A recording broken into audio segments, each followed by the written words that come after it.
Gentlemen, welcome to Atlantic Bushcraft Adventures. Tonight we are on episode 365, and we're talking about the old ways nowadays. And what kind of brought this topic on was last week we were chatting about our topic, and we were talking about some of the old stuff we remember from like when our grandparents were around. We used to hang around with them, and I think we were specifically talking about like either ice boxes or ice rooms or something like that.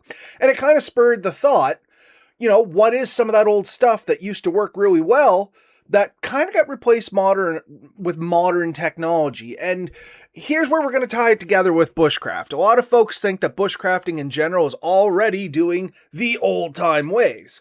But the reality is bushcrafting itself has been very modernized in the recent years. And it is kind of neat to look back on how some of this started. And I think at least that's what my expectation was. And honestly, Ben and I haven't chatted about this, but I think that's kind of where you were too, wasn't it, Ben? More or less. I mean, I started thinking about like what advances in technology has come out that we now use and think nothing of, and how did they overcome the same obstacles, 100 years ago, 150 or 200 years ago. And I have to be somewhat careful because if I just go back even 30, 40 years, a lot of the technology we use today, there was something similar to what we use today, but maybe somewhere in between. And to give somebody an example, let's look at tarps. Like we have some pretty high-tech tarps out there now. Of all things, the modernized. But if you think about it, like I grew up with poly tarps, the cheap dollar store, Canadian Tire, whatever. You can buy them, they get more expensive, but they're just woven plastic. And they're fairly waterproof, they're relatively lightweight, and they fold up absolutely horrible. But it was something that like everyone used. I seen whole camps build out of it. I seen people protect their firewood. It was used for almost everything. It was cheap enough that you really didn't care about it. But if you went back before this was a popular thing, your tarp was most likely some kind of canvas tarp that was wax sealed, and it was significantly heavier, like 5, 6, 10 times more heavy than a plastic poly tarp. Oh, Or absolutely. And this is a great one to think about because we do have a modern equivalent. You can still make a canvas tarp.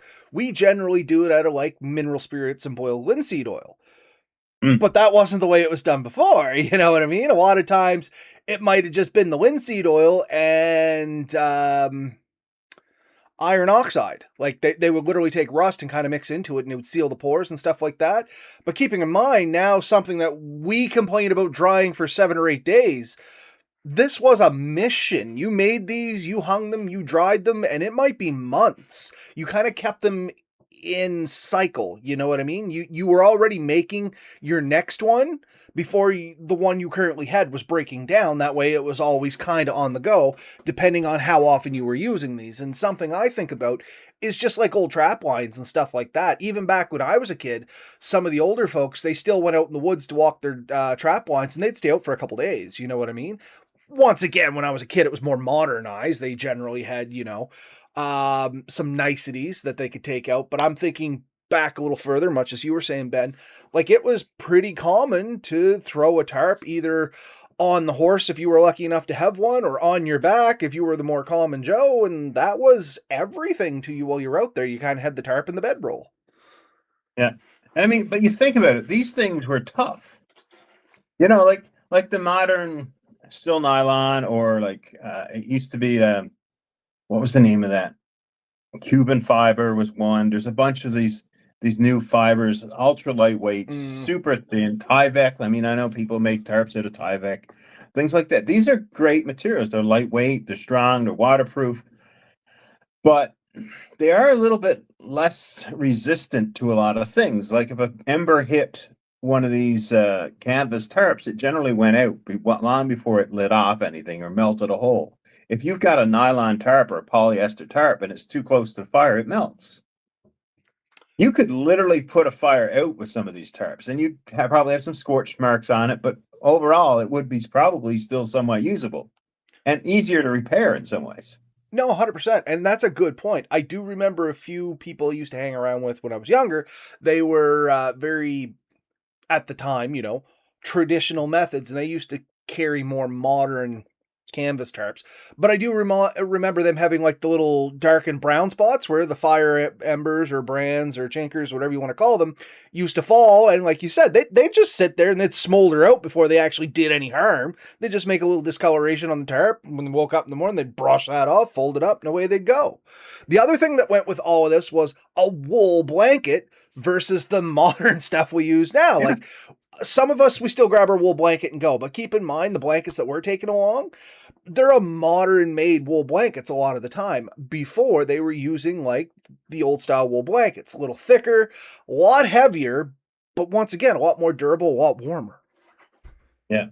I mean, and there's definitely advantages to that, but we tend to now, if you can find it, you'll get yourself like a nylon, tight weave nylon sleeping bag or blanket with down insulation or modern synthetic down equivalents that produce a good insulation factor for a lot less weight and can be compressed down a lot further than was readily available back then. Even a down blanket of that era had probably a cotton material wrapped around it, and so it was heavier, it was thicker, it was more durable, but it also was more difficult to pack up. So it was more effort. So is one better than the other? I mean, if you're stationary, the old one is a far better product in a lot of ways. But if you have to drag it over a lot of miles, you're doing like a thorough hike, probably don't want to go completely, old school. You'd be exhausted quite fast, not to mention just like clothing and the backpacks themselves. Keeping in mind, we're thinking primitive here, like old pack boards or the little backpacks, you know what I mean? Like the old frame backpacks, sometimes literally just the frame, and you would stack everything in it, and your tarp kind of became the canvas that covered over that. So you get your pack frame, you'd cinch that all down. If you were lucky enough to have straps built into it, hey, you were one of the good ones. A lot more often, what I used to see people was they just use rope and make a harness out of it. You know what I mean? Usually thicker rope. We're not talking, once again, paracord. That is another more modern nicety that we've had as we have come along in time here. They'd use like the old braided rope or the old hemp ropes and stuff like that were pretty thick, about the size of your thumb. They'd wind a couple of those around. They'd make themselves they'd take their pack, they'd string that and tie it all together, and up onto the back they'd go and work some knot magic, and they'd be all strapped in, and that's kind of what they had for backpacks. And I still remember seeing the old packs up in like the woods camps and cook camps and stuff like that. Never really seen them used, but I remember them being up there and you could kind of see them.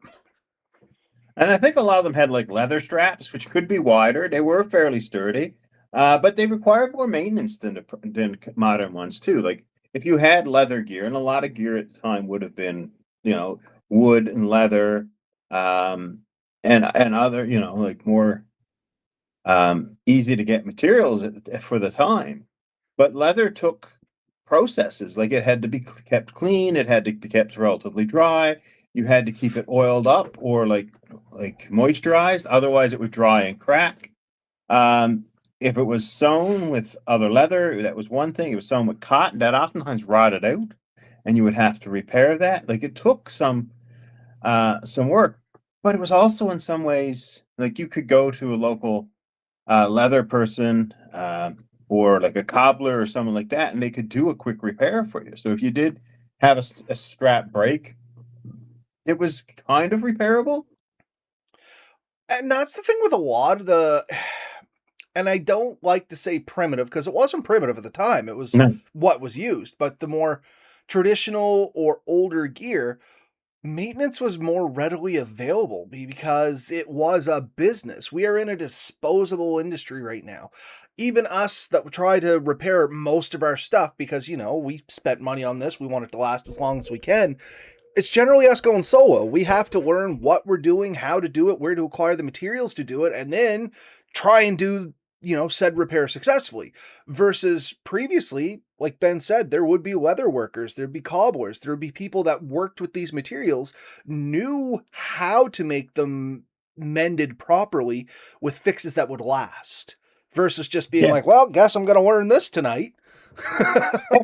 And the reality is, in some ways, it was more affordable, and by by me saying that, like, if you had managed to get yourself a decent backpack that had leather straps and probably a rigid frame, and like you said, you had a decent canvas tarp that you used to wrap all your gear up and then strap to that backpack, that had some value. You paid good money for that. You probably bought it through, say, Sears or somebody like that online. But to get it repaired wouldn't have been near the cost of buying it originally.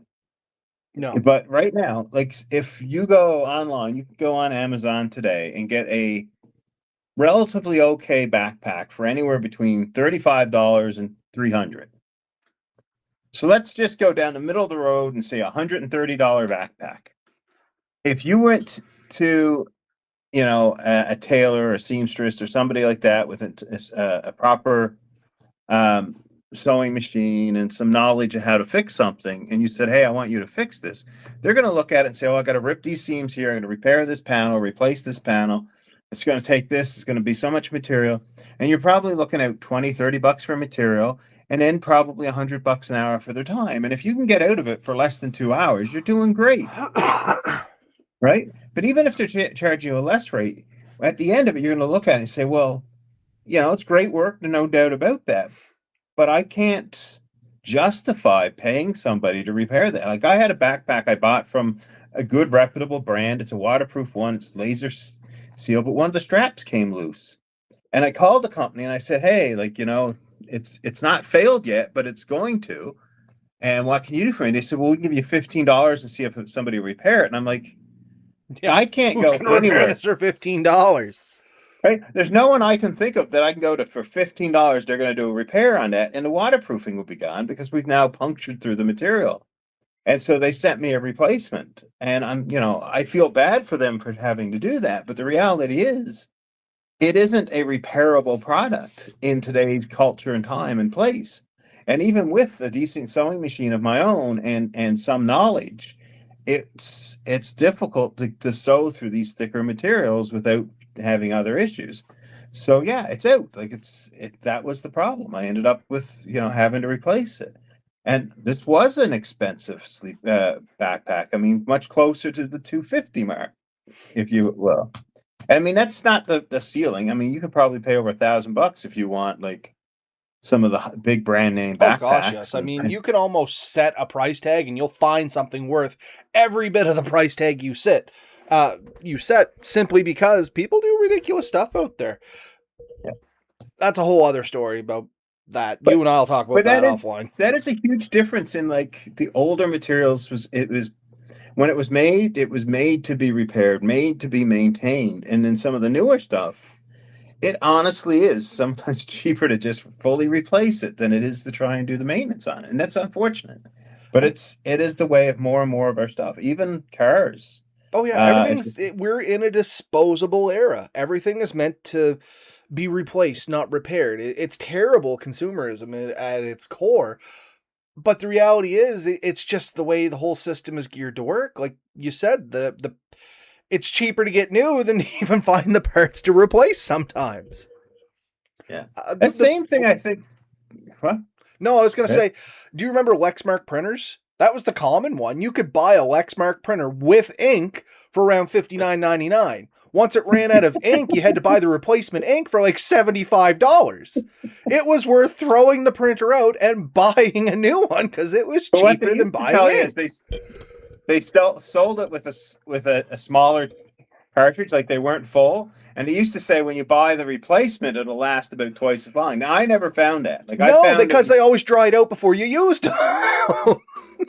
Uh, I since then years ago I bought like one of these tank printers, and these last much longer. So this is a much better solution for me. But yeah, no, this is a real thing. So this is something else. Like we've talked about tarps, we've now talked about backpacks.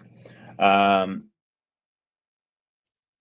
I think sort of the same thing. We can say similar things for like good pair of hiking boots. They used to be designed. You could replace your soles. You could replace leather panels on it. Or you could Like at you least could get find it. a cobbler around town. Like, there might be one person in Pictou County that I can even think of that would attempt repairing shoes. And that's if he still has the shop in the mall. He may Yeah. not. You know what I mean? And if it's the same fellow from when I was a kid, he may have retired or passed on, and the new person may not even do that stuff anymore. Yeah. Yeah, it's the cobblers still exist, but they're fewer and further between. And honestly, boots that they could repair, I have couple of pairs that are repairable by someone like that.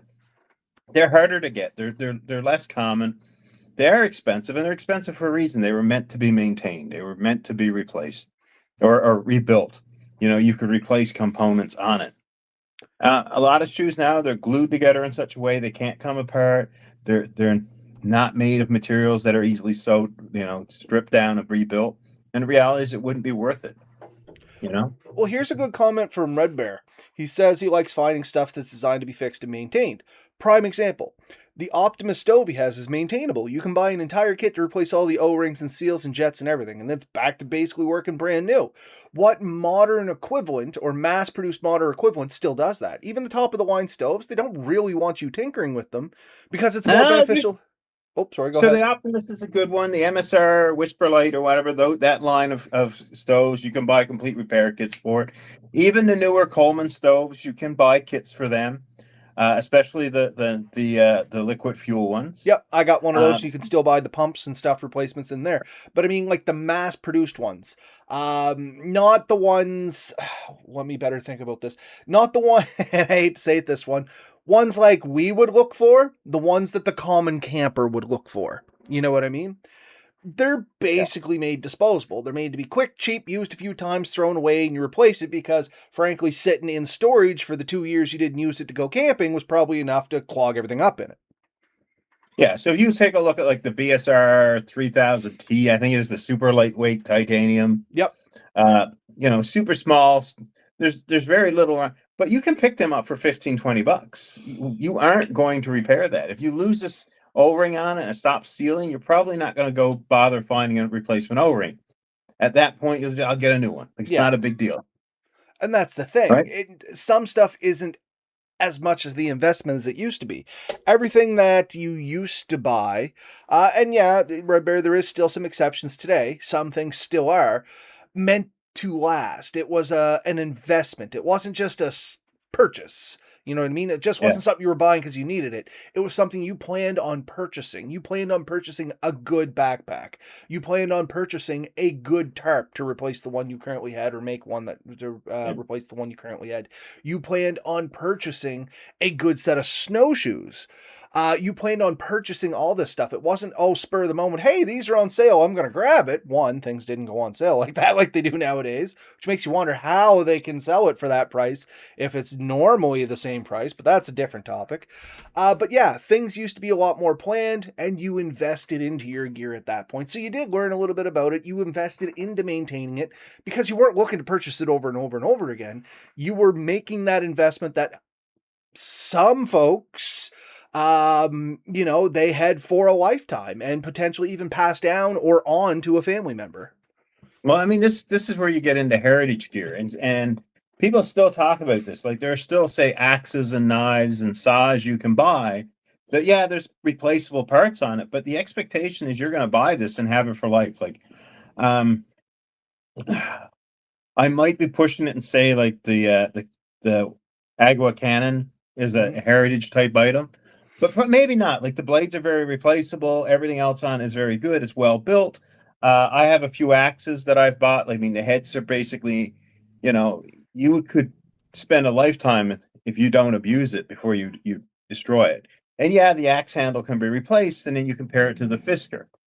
And everyone loves a good Fisker axe. Even the people that hate it actually love it when they use it. But the reality is, when it does fail, and it will someday after much, much use, there's not much you can do with it. Like it's not repairable per se. Not with current technology. It's not worth it. No, not at all. And like I said, even as expensive as a Fisker axe is, you're kind of Mm. getting your value out of it when you do got to replace it because you are going to replace it so infrequently. But on the flip side of that, if you really don't want to replace it, maintain it, you could spend similar money on a really good axe that, like Ben said, All you got to do is change the handle out every so often. And honestly, how often you have to change that out really comes back to the user skill And maintenance, and right? Because if maintenance. you keep the handle well oiled and protect it, and you don't go smashing against wood and all that, it'll last a long time. If you don't take care of it, it's going to rot, dry rot, or whatever, and it'll shatter. I mean, I've shattered axes that got left in the shed too long, probably got wet a few times, dried out. Yeah, the handles wear quicker. So you just have to treat it well, but it's another item. Like, so we've now talked about a few things: clothing with Clothing, shoes. backpacks, tarps. I mean, even knives, axes, things like that, all the same kind of deal. They were made better, less mass produced, more selectively forged, I will say. Maybe not, hand forged every single one, but it wasn't laser cut and plus out of the end of a basically industrial machine. Yeah, and look at the handle material on a lot of these things. It would have been wooden sheaths or bone or antler materials that even if it did fail could be replaced or repaired. More modern ones are plastic and they could be repaired. There are methods to it, but it's a little less likely. And I know people who stripped the plastic handles off Mora knives and replaced them with wooden ones because they wanted a better built knife, but they liked the blade. It can be done. The fact is, most people will never do it, right? Exactly. Something else, it's just fire making in general, and this kind of comes a little sooner as well. And I'm not going to like lighters have been around for a while. I'm not going to say the lighter was replaced, but ferrocerium rods, you know what I mean, or ferro rods. The original equivalent to that was flint and steel. Ferrocerium rods are kind of, and I do say relatively new or more massively popular Yeah, more recently than they have been. I mean, flint and steel used to be the go-to aside from literally a lighter or matches or something like that, like an actual strike it and it makes a flame. If you didn't have something like that, flint and steel was the go-to. That's what everybody had. That's where you picked up from the local blacksmith. I still remember the local blacksmith when my grandparents had horses. He used to make the horseshoes and stuff like that, but he still made flint strikers and things like that because there was enough of the old folks that still liked using them for different things. Trench lighters, you know what I mean about those and whatnot. Those yeah. are also very common, much like Ben's little fire extender here. They were something like that it just threw sparks. It went on the wick. You blew on it a couple times. It made a cherry, and that's what you'd use as a lighter. Those were common and things like that as well.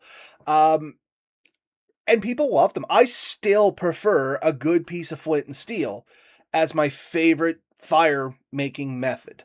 Even above a ferro rod, bow drill, all of that, there is something so satisfying about flint and steel because I truly believe with a little practice, anybody can do it. Now, when it comes Yeah. down to like friction fire and stuff like that, sometimes physical limitations can get in the way. If you don't physically have the stamina to be able to pump the drill long enough, or stroke the bow long enough, or push down hard enough on your hands, you could run into complications. But flint and steel, as long as you can flick your wrist, and a little bit of practice, you can make it work. And it is so satisfying, and I love showing it to people, and it has become one of my favorite methods. But now most people would scoff at it. You know what I mean? Yeah. And here's the thing: if you lost your piece of flint, or even if you lost your piece of steel, a lot of the gear of that time, like a lot of them, could spark uh, a spark. So you could take the backside of a knife or some other metal object you have, and possibly use it as the metal striker. And if you couldn't find proper flint, you'd be able to find a piece of quartz or other jarrett or something around here that could. I mean, I've had a good metal striker and I've looked for things and I had a lot of fun picking up random rocks and seeing if I could get a spark off You'd of be them. surprised what you And get a spark off of. yeah, and that was a fun process to do. Yeah, would have been probably one of the more common things that people would have carried around with them was even to the point where if they had a little lantern or a little candle in their house, they would have kept the flint and steel near it so they could light that at night if they needed a bit of light to go, out to the washroom or whatever. Because the outhouses would have been much more common for a lot of people years ago, and that they would have kept something like that. And you also probably would have kept some flame lit most of the night in case you needed to light something else, right? Now, funny So enough, I did grow up in a house, and just not that my house didn't have power, but I had access to stay in places that didn't have power. It was common. And I'm not embarrassed to say, and Ben knows this and stuff too, where I grew up, money wasn't plentiful. So there was still people that literally lived without power, had outside plumbing. They got water by hand. And, I stayed with some of these people, and anytime at night, the oil lamps would be turned almost off, but it would still be on just enough to keep the ever so slightest glow. And all you'd have to do is turn it up a little bit. You know what I yeah, mean? And it was an old farmhouse, and I'm not going to get into names or locations. And this farm literally just did not have power. And everything was like old fashioned like that. It had propane. And if anybody can remember, they used to make propane, the great big tanks, and you could hook up. So you had the propane stove, the propane fridge, and all propane lighting. Thing was, propane lighting ate up so much propane, it was rarely used. You know what I mean? So they always went oil lamp. And there was something kind of quaint and comfortable about it. It's something that can't be replicated with these kind of lights, is all I can say. because my grandparents used to have a cabin with a lot of this stuff, and it's very much what you described. They had a propane stove and a propane fridge, and there were propane lamps throughout the house that were hooked up to the same big tank. They just Yep. had copper lines running through. And you're right, they rarely lit the lamps because they burn more fuel, but the fridge literally burned a small pilot light, like less than one lamp was running. It was more like a candle light going off it all the time. And in the stove, well, we only lit it when we needed to cook something, so it was what it was. But the lights, if we had battery lights, or that sometimes we'd run the generator, or there was other things we would use for the lights oftentimes, because we had some power. But yeah, another good example of sort of that type of material. I mean, my grandparents talked a lot of times about not having plastic growing up. Like plastic wasn't a thing, but there was a product called Bakelite, Hmm. I'm not right? familiar with And it. I heard the name, but so the best description anyone ever gave to me was it was a lot like plastic in its, but I guess they must have had like I don't know what it exactly was, but you could get like toothbrush type materials, handles of things would be made out of that, but it wasn't plastic, and they were pretty clear about that. But so some things kind of existed, but it was a little different than what we have nowadays, and that's something to really keep in mind. and that's the Uh, thing. A lot of this old stuff, it's not old. We just modernized it. Or we didn't, like Ben and I didn't, but I mean, the times have modernized it. So something else, like we did mention stoves and stuff, and I'm sure there were things like Coleman stoves, kerosene type stoves, and things like that. But a lot of times, if you were bushcrafting, you wouldn't have a stove. Like your entire plan was going to be a fire, Yep. right?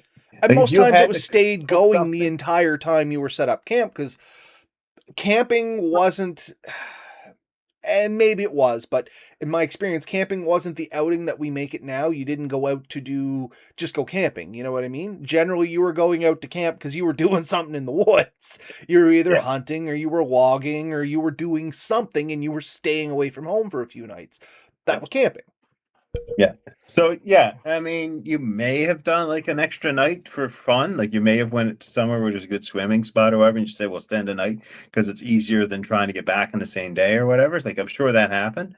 But like my grandparents went, it was often hunts for a moose hunting trip or gathering firewood. So they go in woods for 2 or 3 nights, cut as much wood as they needed, and then they'd come back with something that could pull the wood out for them. So years ago, I know my grandfather had a woods, not a woods, a dog sled. I don't know if he pulled wood with it, but he would have hunted and stuff with it.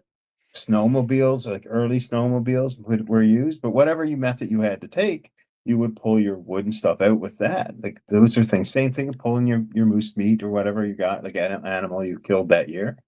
Yep. Um, that was a big thing. I still remember Uh, my grandfather saddling the horses to go snig the firewood out for the year. You know what I yeah, mean? Like that. That was kind of cool. Most people look at me and go, "What do you mean? That's so but long ago." But that really didn't but happen that long ago. no, it isn't. And I mean, that's the thing. Like even where my father grew up, most people still like there was still a lot of horses around, or donkeys, or some kind of like four-legged mule animal of labor that you would use to pull some of the stuff out. Like it was necessary. Like they said, like basically the whole horse industry kind of disappeared overnight once gas engines and became a big thing, right? And I kind of remember and I shouldn't say the transition, but I remember when I was young, so many more people had horses to now. You know what I mean? Like my grandparents had horses. We had a horse. Yeah. Most of the But people in think my of the area had difference your horses. grandparents see. Your grandparents would have seen everyone had horses or somebody who had horses that did that work for them. And nobody or virtually nobody, like they would probably remember the first people, like my grandparents did anyways. He remembered some of the first people he seen that had a car. You don't remember the Yeah, first car you ever seen, right? no, not a clue. But yeah, I get that. And that's the thing. Going back to the horses thing, I remember farriers being fairly common. You know what I mean? If the horse had a problem, you could have somebody there by tomorrow. Have you seen many farriers going around nowadays? I seen one the other day and I was like, holy crap, that's the first one I've seen in years. Um, Yeah, but it's more of people. A lot of people who do it are doing it for a hobby, or they do it for a much larger area than they would have years ago. Like almost every town would have had somebody who's capable of that. Now, probably there's a dozen in the province. You when know I what I was a mean? kid, the neighbors, like at least somebody in the community, and I mean by community, I mean like 7 houses up or down, knew how to at least do the basics of horse care. You know what I mean? They could clean the Yeah. hooves and shoe your horse if you weren't 100% sure. Now, like most people are like, I wouldn't even know how to feed a horse. You know what I mean? But a couple comments here because they are kind of interesting, and I doubt you got the comments up. And this one No. involves you. So Red Bear Tactical. Our cabin had a kerosene lamp my whole childhood, a Coleman lantern in the main room, and a kerosene lamps in the bedroom. Our refrigerator in the cabin was also kerosene. The refrigerator was Yeah. mine and Ben's grandparents' fridge before it was ours, and it's still being used in the cabin now. Heritage gear, stuff that used to work, still works and functions the way it was intended to. And he could correct me if I'm wrong, but I believe that kerosene one was converted from propane. Maybe so. I do remember kits going for that too. Yeah. And there was a good reason for that because the kerosene was easier in a lot of ways. It was a more, but I believe that one originally, or one of them was, anyways. There was one in that set of cabins that was converted, and I think his father would know the story better than I would. So I could be wrong. He could definitely correct me on that one. But there was one I believe they converted, but it's the process is the same. Like I can't remember the chemical in it, but it's something somewhat common. But it's a chemical in it. You heat it up and that causes it to go to a gas, which pushes it into the fridge, where it basically it goes back to a liquid and takes all the heat, and then it pours back down through, and it gets heated up, and it's that radiant. And so all you need is a flame. You could do it with a candle if you wanted. You could pull the whole thing out and just put a candle in that place. It's just keeping it in place. It's a very neat technology. What was the name of that? It's That's above my pay grade. But while you're thinking, I just want to say hi to everybody that joined us here in the comments tonight because there's been some stuff coming up. I have noticed you folks. So joining us, we have Andrew, we got Steve, we got Danny, we got Red Bear Tactical, we got Matt Wosley there. I think Eric just jumped in a second ago. We actually have a pretty good group of folks there tonight.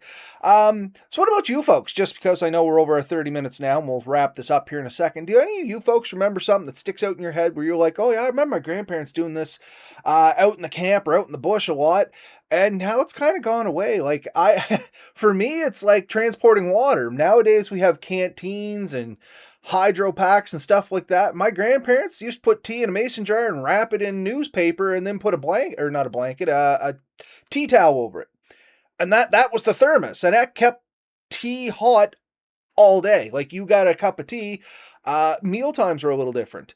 It was you always broke at 10 o'clock for kind of your morning snack. Breakfast was as soon as you got up, usually before the sun came up. You had the 10 o'clock meal, then you had your lunch, which was generally a sandwich or two. Supper was generally later in the day. Like a lot of us eat supper now at 5. Supper used to be like 7, and it was lighter. You would have a quick light meal, then you'd kind of wind down for the night because as the lights went down, your day kind of wound down. More of what we did was based on where the sun was versus how we felt because we didn't have so much stuff lit up. Like I have a light on there, a lamp here, 2 ring lights here. Like I'm lighting this place up pretty good as a studio.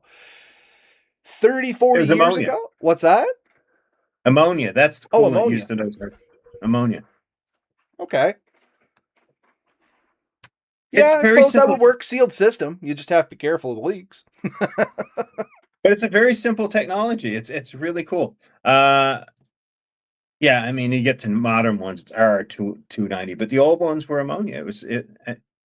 I can remember them describing it to me. It was either my uncle or my grandfather that described it to me. And I remember them sitting down and explaining to me how it worked. And I was like, that's really cool. Like it is. And then the propane is just a chimney. It's just one little flame lit, or the kerosene, whichever you happen to have. The one little flame that lights enough to turn it from a liquid to a gas, and then it goes into the fridge to reliquefies, and the reliquefy basically takes the heat out, and it comes down, and you Yep. regasify it. Expansion, condensing, evaporation, because that's why generally these fridges have evaporation chambers. As it condenses, it pulls a little moisture, and then it just completes the cycle. So Red Bear saying here it was originally kerosene. It was a GE two-way electric kerosene Okay. fridge. Granddad made an old RV fridge work on kerosene, I think, but his was always Yeah, they kerosene. converted one. They converted something somewhere at some point. I remember them telling me about it. But yeah, yeah. Anyway, sorry, do you have any more on that, Ben? No, no, not on that particular thing. But no, it's interesting technology. It was, um, And that's yeah, the thing. A lot of what we have today is the same technology, just done more modern. We've lightened it up. We've made it generally cheaper and more consumable. And when I say cheaper, both in quality, but also significantly in the ability to be able to purchase it. We've reduced weight a ton on everything from the ground up, including shoes, clothing, tarps, blankets, the whole works. And we've shrunk stuff down to make it more portable. But functionality wise, everything still pretty much does the same thing. You know what I mean? yeah. So what else? The clothing, gear. I mean, there's a few other things for sure. I mean, if you think about like utensils, pots, and stuff, a lot of us now are using like titanium. We were doing aluminum. A lot of that stuff would have been tin and copper years ago. Items that were much more convenient to get and much more, again, in many cases, repairable. Like if you damage one of these pots, you could go down to the blacksmith or the tinsmith and get them repaired, replaced, rebuilt. Same thing with a lot of like old lanterns and stuff like that. There was an industry and a local group of people that could tinker or fix or repair this stuff. My grandparents had old tin cups. Like actually Yeah, had a set of tin cups in the house and they were used. They were on a yeah. regular cycle in the house. And I still Oh remember yeah, them to this day, same as the old iron forks. You know, they weren't yeah, like nickel plated like they are today. They were like old cold iron. They would actually change color and stuff if you didn't maintain them. So yeah, yeah. You had to protect them, otherwise they corroded and caused all kinds of problems. But yeah, that's no, I mean probably that. why I'm so happy today. But I mean, think about it. Like we've had real concerns with like aluminum, where we feared aluminum had negative health effects on us. Other things is just the processes, like the energy it takes to make it. It's not so readily available. They still say like a cast iron frying pan is better for your health than a lot of others because the worst it can do is put iron in your diet, which your body needs anyways. Like, Mhm. if you cook on a cast iron frying pan, chances are there's no negative effects. But people say if the Teflon comes apart in a certain way, that Teflon gets into you, it's not ideal. Aluminum, they were worried that aluminum may be leading towards things like Alzheimer's, not really proven, but No, you want to yeah, the whole be. concept of that was it was supposed to, create heavy metals that settled in the brain. And I remember like there used to be ways of testing it. You heat it up and throw applesauce on it. You know what I mean? And depending on the color it turned, it was how porous the aluminum was. Like there was a lot of weird Yeah. old things. Dave, a really big monkey, he did a whole episode on that. Yeah, I kind of remember that. I forgot about Dave. I haven't seen or talked to him in a while. We should stop by his channel and say Yeah. hi one of these days.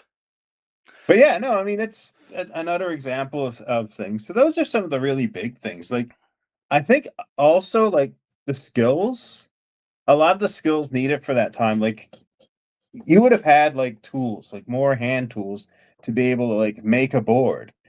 So there are hewing axes designed simply to cut a piece of wood more flat. You don't see those as much. They still exist. You can still buy them. Don't get me wrong, but it would have been something that more and more people had. The big saws where you can like you're looking it up. What, hewing axes? No, no, I was closing another window head open because it was blinking on the side and annoying the heck out of me, to be honest with you. But yeah, on the hewing axes, yeah, you can still get them, but they're specialty axe now. It's not one you can go to like Home Hardware and pick up. You got to Yeah. order a hewing axe. Yeah.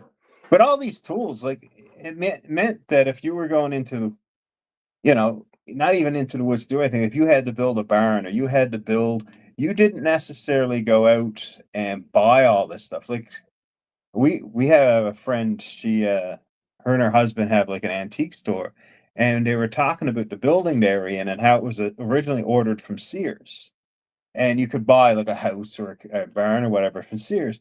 And they said the valuable thing in it was the nails, because nails were hard to come by.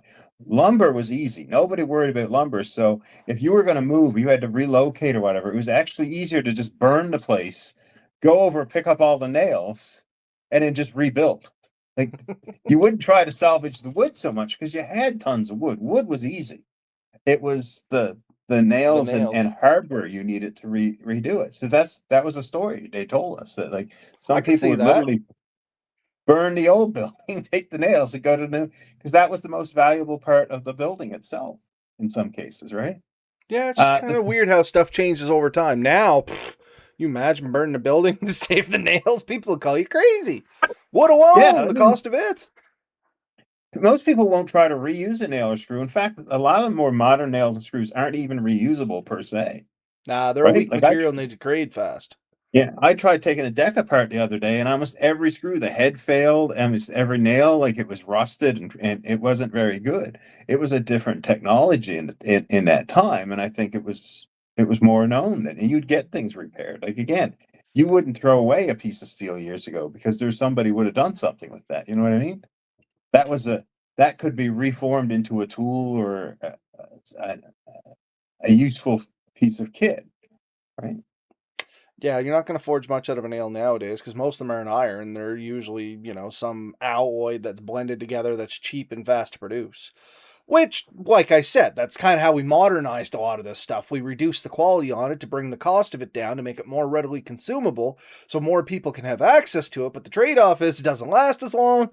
So I mean that's all we've kind of done. We changed the priority from, yeah, you're going to pay a lot, but you're going to have it for a long time, to, hey, you can get it for practically nothing, but when it breaks, you're just buying another one. Yeah. So, Uh, nope, go ahead, Ben. but But yeah, I mean, I think that's the big part of the difference. Even the skills, like I said, the lumber skills and stuff for that, or even how to plant or harvest or treat all this stuff, it was a different skill. A lot of these skills are virtually lost. I mean, this is known. Um, I was reading some books and I was watching some things where people are now trying to rediscover technology that was kind of mentioned in writings and books, but nobody had really wrote it down because it was so common at the time that nobody thought that people wouldn't know about this. But now people read back and they're like, what do they mean by? And they'll talk about this a little bit, right? So, If you want a mind trip, read something like The Odyssey and the Iliad by Homer and try to follow that like language script alone because it was translated to something that we can hopefully understand, but you're still reading it going, what in the heck do they mean? You know what I mean? Because same kind of deal. The language that was spoken then, it was so common, nobody really thought that there would be a problem translating them so many years later, and the language changed so much, and the inflections, and the symbolism and stuff is all gone. So when they say like make comparisons and things like that, it very much loses its understanding.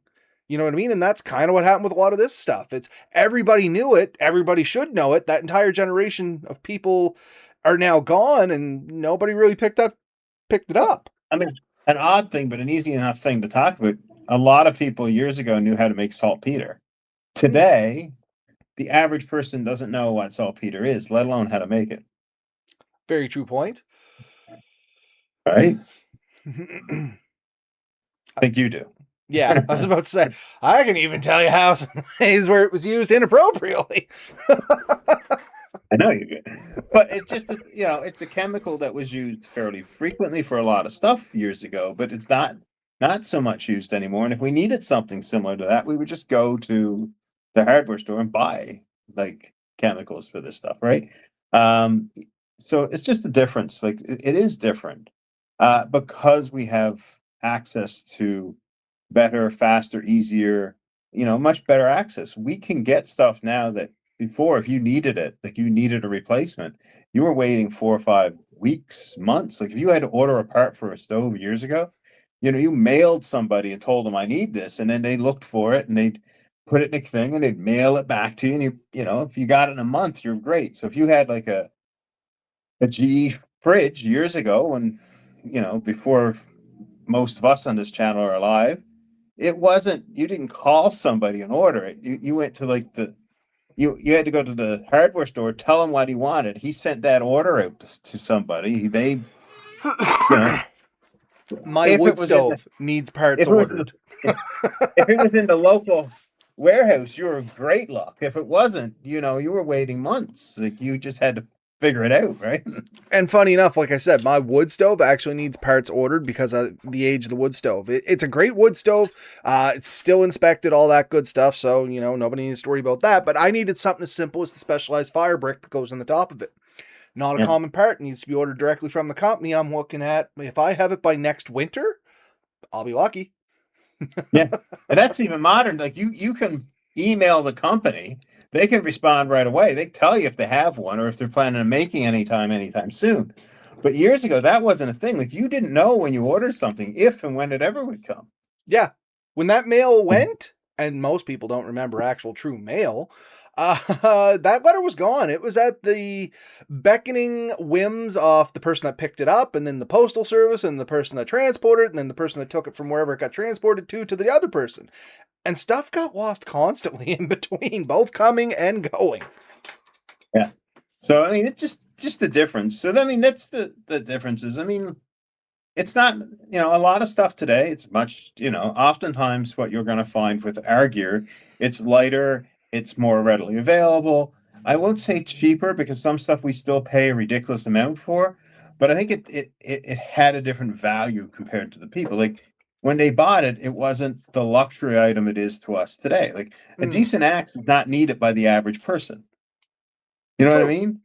A decent axe 200 years ago, even 100 years ago, everyone had one, and they had to have one And because had otherwise multiple you're frozen. axes, different axes for different uses. You had an axe to split wood. You had an axe when you're going into the trees to limit. You had an axe to fell a tree. Like, you had an axe for a job. Now, if We you had a have dirt one good axe, axe, it does everything. right? We had a dirt axe, and that was the axe for cutting roots when you're in the garden Yep. because you didn't want to use your good axe for cutting roots. So you knew that grubby old beat up axe. That's the one you used, and you might sharpen it a little bit, but you didn't put an edge on it because it was never going to hold an edge anyways. Next thing you did is hit a rock You with try it. to take the nicks out of it as best you can, and then you get that great big one, and you're like, well, guess I'm never sharpening this again. It always had a really good apple seed, right? But More that of a was the hammer. reason for it. Yeah. Uh, yeah, you more crushed the fibers of the wood than actually truly cut them. But it was, that's what you had to do. But yeah, there was much more. Tools had a purpose for that, and it's just the difference. Like you would, just think about doing woodworking. You get a power plane now. Years ago, it was a hand plane. A lot of the tools were hand tools, true hand tools. Very few tools in an old wood shop would have potentially used any kind of power, right? If because it just wasn't available. But you know what? When it comes to hand tools, even when it comes to shelter building, in the woods and stuff like that, the more you do with your hands, the more intimate you are with your shelter, the more you understand it and what it needs and what it can do for you and what it can't do for you. And I think that's But not only true with like the homes and stuff we built, but like I said, even the shelters you build in the woods. If you throw a tarp up and a hammock under it, you're at the whims of the stress of that hammock. You know what I mean? But if you build a shelter, you know where the weak points are, you know where the reinforced points are, you know what side the wind is best to come from and what side it shouldn't maybe come from. you yourself can admit you remember when battery powered drills and tools came to be, right? Oh gosh, yes. It was only recently I started getting into Right. But electric drills have existed for a fairly long time. They were one of the earliest power tools that I know you could get, and like as skill saw was another one. But you had to have like access to mains or a good sized generator to run those things.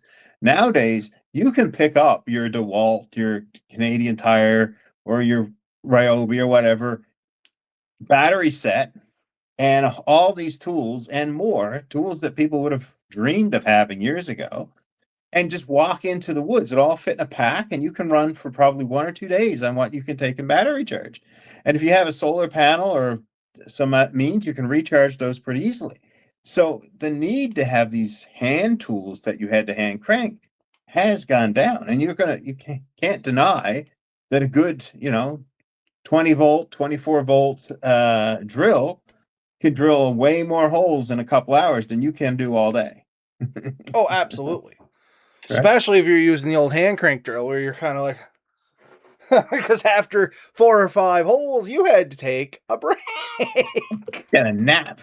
Yeah, you had to recharge a little bit, but we're coming up almost on an hour there, Ben. So I guess we should wrap this up. We've gone down memory lane quite heavy here tonight. Yeah. Yeah. So no. But yeah, that's sort of the big differences there. I mean, I used some of modern technology to see, and there's a lot of subjects we could have hit with this that we didn't even get around to. But we'll probably talk about something next week. But we can bring this up again in a few weeks if people are interested. This would be a great topic for an open discussion. If we could get a few other people in on this. If we can get the fireside chat going that we've been talking about for 2 years, this would be the... We should. You know what? Why don't we just commit to it? We have enough people now. I know Ben will come over. We can probably drag Steve on here. We get Danny on here. We can probably even get a couple other people on here. We'll get Red Bear on here. We'll shout out to Gary. Let's put the word out and let's just do it, man. I know a lot of stuff's gotten in the way up until this point, but let's just commit to it. And this would be a great topic to take over on that. Yep.